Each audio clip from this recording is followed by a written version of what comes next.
नवऱ्यानं बेडरूममध्ये सीसीटीव्ही कॅमेरे लावले तेव्हा त्यात बायकोचं जे कृत्य दिसलं ते पाहून नवऱ्याचे डोळे पांढरे झाले. एका महिलेचा तिच्या नवऱ्यानं सीसीटीव्ही तपास करण्याचा प्रयत्न केला आणि त्यात जे समोर आलं त्यानं संपूर्ण देशात खळबळ उडाली. एका संशयानं सुखी संसार कसा उद्ध्वस्त होतो हे आपण अनेकदा पाहिलं, पण कधी कधी हा संशय एखाद्या अशा सत्याचा उलगडा करतो की ज्याची कल्पना कुणीच केलेली नसते. बऱ्याच वेळा अनेक घटना आजपर्यंत समोर आल्या ज्यामध्ये नवरा कामाला गेल्यानंतर महिलांचे अफेअर समोर येतात, तर काही महिला गुपचूप घरातील दागिने आणि वस्तू चोरून घेऊन पळून जाताना देखील दिसून येतात. पण या नवऱ्यानं जेव्हा सीसीटीव्ही कॅमेरा बेडरूममध्ये लावले तेव्हा त्याला संशय वेगळ्या गोष्टींचा होता. त्याच्यात जे दिसलं ते समोर आलं ते आजपर्यंत कधीच दिसलं होतं ना. कुठला अफेअर होतं ना पैशांची चोरी होती, सगळं व्यवस्थित दिसत होतं. पण जेव्हा व्हिडिओ झूम करून पाहण्यात आलं तेव्हा दिसलं की त्यानं नवऱ्याचे डोळे पांढरे झाले. एका छोट्याशा शहरात राहणारा हा नवरा जो आपल्या पत्नीवर जीवापाड प्रेम करत होता, पण तरीही त्याच्या मनात एक शंका घर करून बसली होती. तो कामावर गेल्यावर त्याची पत्नी नेमकं काय करते, ती दिवसभर इतकी थकलेली का असते. खरं तर त्यालाही इथूनच संशय येऊ लागला होता. अखेर सत्याचा शोध घेण्यासाठी त्यानं एक टोकाचं पाऊल उचललं. त्यानं कोणालाही न सांगता आपल्या बेडरूममध्ये घराच्या कानाकोपऱ्यात छुप्या पद्धतीनं सीसीटीव्ही कॅमेरे लावले. ते कॅमेरे इतके छोटे होते की ते कोणाच्या लक्षातच येत नव्हते. त्याला वाटलं की तो काहीतरी असं पकडेल की अगदी बायको त्या विरोधात त्याच्याकडे पुरावा तयार होईल. पण जेव्हा त्यानं सीसीटीव्ही फुटेज तपासले तेव्हा त्याच्या पायाखालची जमीन सरकली. त्याने जे पाहिलं त्याचे डोळे पांढरे झाले. मग असं काय होतं त्या सीसीटीव्ही व्हिडिओमध्ये? म्हणजे त्या नेमकं पत्नीचं असं कोणतं विचित्र रूप जगासमोर आलं? नेमकं ती पत्नी असा कोणता प्रकार करत होती की ज्यामुळे पतीच्या पायाखालची जमीनच सरकली? चला जाणून घेऊया या संपूर्ण प्रकरणाचा सविस्तर रिपोर्ट. पुण्यासारख्या एका गजबजलेल्या शहरात राहणारे राहुल आणि सुप्रिया. खरं तर ही कहाणी 7 ते 8 वर्षापूर्वी त्यांच्या प्रेमानं सुरू झाली होती. 7 ते 8 वर्षापूर्वी त्या दोघांचं अतिशय प्रेम जुळलं होतं. दोघं एकाच कंपनीत कामात होते आणि त्यामुळे दोघांचं प्रेम जुळलं. दोघांनी लग्न करण्याचा निर्णय घेतला.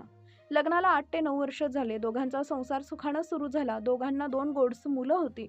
हसता खेळता संसार होता.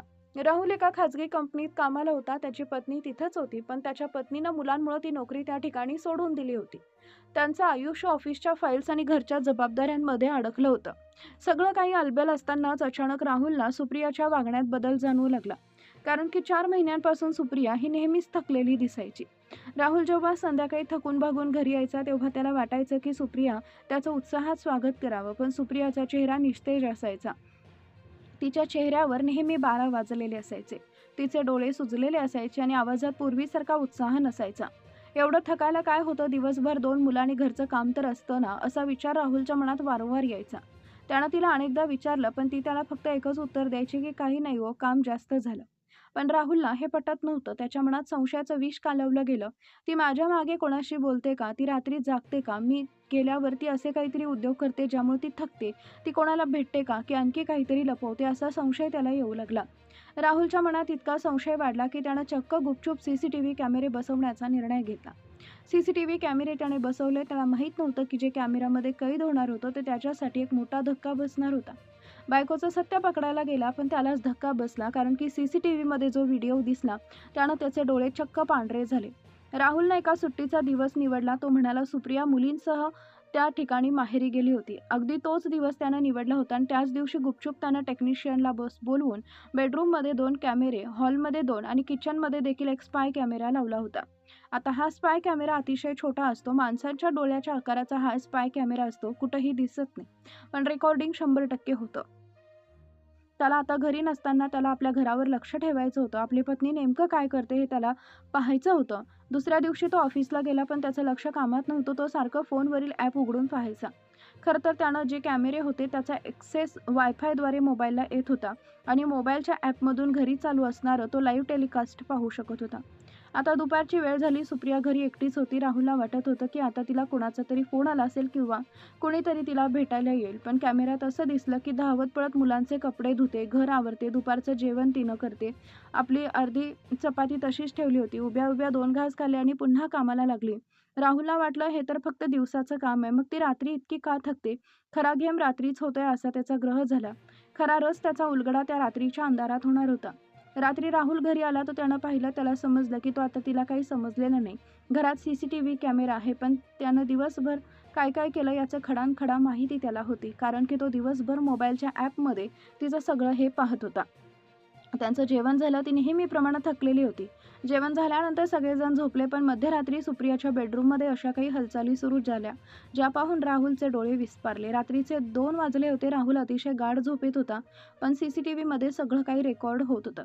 दिवसभर राहुलला 1 मिनिट वाटलं होतं, की आपली पत्नी किती काम करते, आपल्या मुलांसाठी किती धावपळ करते, 2 घास उभ्या-उभ्या खाऊन ती मुलांचे कपडे धुते, मुलांची त्या ठिकाणी सगळी सोय करते. सगळं पाहून त्याला बरं वाटलं होतं, पण अखेर रात्रीचं रहस्य आणखी त्याला माहीत नव्हतं. तो गाढ झोपला होता, पण CCTV कॅमेरे सगळे काम करत होते. राहुल आता झोपला. त्याला थोडीशी खडबड जाणवली आणि झोपून घेतलं. दुसऱ्या दिवशी राहुल सकाळी उठला. त्याला सुट्टी होती. त्यानं मोबाईल उघडला आणि मोबाईलमध्ये ते फुटेज पाहायला सुरुवात केली आणि फुटेज पाहताच त्याचे डोळे पांढरे झाले.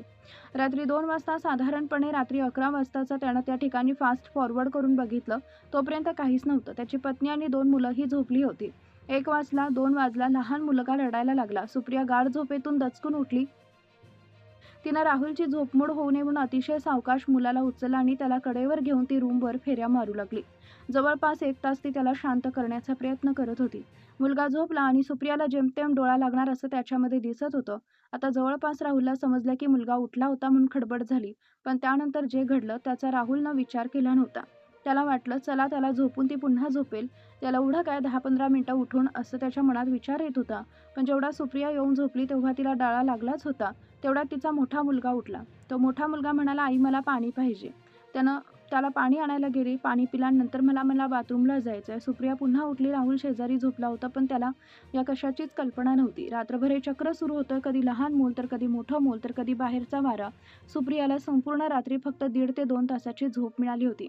पण कथा इथं संपत नाही. पहाटेचे 4 वाजले तेव्हा जग साखर झोपेत होतं. तेव्हा सुप्रियानं जे केलं ते पाहून राहुलच्या डोळ्यातून घळाघळा पाणी वाहू लागलं. पहाटे 4:30 वाजता सुप्रिया उठली. तिची झोप पूर्ण झाली नव्हती. डोळे लाल होते. चेहऱ्यावर कोणतीही तक्रार नव्हती. ती सरळ किचनमध्ये गेली. राहुलसाठी गरम पाणी, मुलांचा डबा, चहा, नाश्ता, एकामागून एक कामं ती यंत्रासारखे करू लागली. तिनं स्वतःसाठी सुद्धा चहा केला नव्हता. फुटेजमध्ये दिसत होतं की एकीकडे गॅसवर दूध होतं, तर दुसरीकडे मुलांचे युनिफॉर्म प्रेस करत होती. हे सगळं करताना तिच्या चेहऱ्यावर थकवा दिसत होता. राहुल आता स्पष्ट दिसत होता. तो विचार करत होता, मी किती स्वार्थी होतो. मला वाटलं की माझ्या मागे ती काहीतरी चुकीचं करते, पण ती तर माझ्या मुलाची आणि माझ्या भविष्यासाठी स्वतःच्या आयुष्याचा त्याग करत होती. राहुलला स्वतःचा प्रचंड राग आला. त्यानं पत्नीला घराला मंदिर बनवण्यासाठी आयुष्यपणाला लावलं. तिच्यावर त्यानं संशय घेतला. राहुल आता गप्प बसू शकणार नव्हता. त्यानं त्या क्षणी सुप्रियाची माफी मागण्याचं ठरवलं. पण त्यानं जे केलं त्यानं सुप्रियाला आश्चर्याचा धक्का दिला. सकाळ झाली. सुप्रिया नेहमीप्रमाणे चहा घेऊन राहुलच्या जवळ आली. राहुलनं तिच्याकडे पाहिलं. तिचे डोळे थकलेले होते. आज त्याला ते बरंच काहीतरी सांगून जात होते. राहुलनं काही न बोलता सुप्रियाला घट्ट मिठी मारली आणि तो ढसाढसा रडायला लागला. सुप्रिया घाबरली. तिला वाटलं की काहीतरी वाईट घडलंय. पण राहुल म्हणाला, माफ कर सुप्रिया, मी आज तुझ्या कष्टाचा विचारच केला नाही. राहुलनं त्यानंतर आपले CCTV कॅमेरे काढून टाकले. आता त्याला पुराव्यांची गरज नव्हती. त्याला विश्वास मिळाला होता की आपली जोडीदार, जो बाहेरून आपल्याला दिसतोय, त्याला काहीच काम नाहीये, पण आज खूप कष्ट करतोय. आपल्याला वाटतंय, पण घरात राहणारी स्त्री जी 24 तास कामावर असते, तिची नोकरी, तिचा जॉब कधीच संपत नाही. तिच्या कष्टाची किंमत आपण कधीच करू शकणार नाही. संशय घेण्यापेक्षा तिच्या कामात मदत करा. तिला 2 शब्द प्रेमानं बोला. तेच तिचं खरं टॉनिक आहे. ही कथा आजच्या काळातील प्रत्येक पुरुषासाठी एक धडा आहे.